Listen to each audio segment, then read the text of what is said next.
સૌનો દાખલો હું આપું કે મેં કીધું આ તો કેવું શું કરે છે કે જે આ શંકરજી ઓખાજી પણ ક્યારે ના હાર્યા નિવૃત્ત ભેર નિવૃત્ત થયા હોય સંવાદ ભેર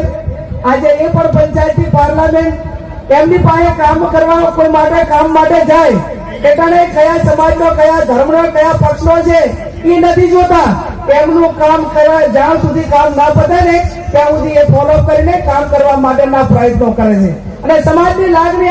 એમની કેટલી છે કે હું તમને દાખલો આપું કે 2017 થી 19 સુધી અમે ધારાસભ્ય તરીકે સાથે હતા અને મારે બાબર મુકામે આપણા સમાજની દીકરીઓને ભણાવવા માટે એક હોસ્ટેલની મંજૂરી જોતી હતી અને સરકારમાં ફાઇલ પડી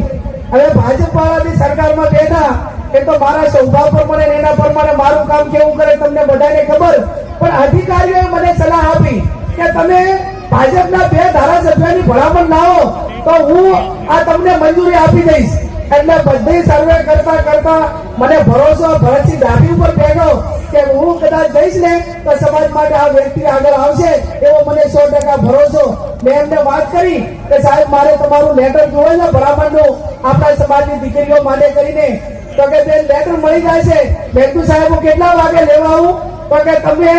સવારે 7 વાગે આવજો હું 7 વાગે હજી તૈયાર ના થાઉં એ પહેલા એમના ઘરે મારે જવું પડે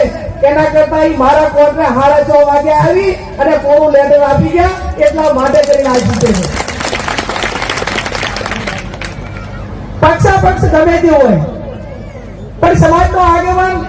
કયા પક્ષનો છે એના કરતા કોના માટે શું કામ લઈને આવ્યો છે એ અગત્યનું એમને એમ લાગ્યું કે આ દીકરીઓના ભવિષ્ય માટેની વાત કરે છે અને આ કામ મારે પક્ષાપક્ષીથી દૂર લઈને કરવું પડે એમના પિતાશ્રીએ આ વિસ્તારમાં 14 સંસ્થાઓનું નિર્માણ કર્યું એ વખતે શૈક્ષણિક સંસ્થાઓ બનાવી ધારાસભ્યો સંસદ સભ્યો મંત્રીઓ ઘણા બધા હતા અને જો આ પરિવારને પૂછ્યું એટલા બીજા આગેવાનોને પૂછ્યું હોત ને તો આજે આ ઠાકોર સમાજ હોળે કરાએ તમામ આખા ગુજરાતની અંદર શૈક્ષણિક રીતે જે 50 છે એ 50 ના હોત એવું મારું પોતાનું માનવું છે।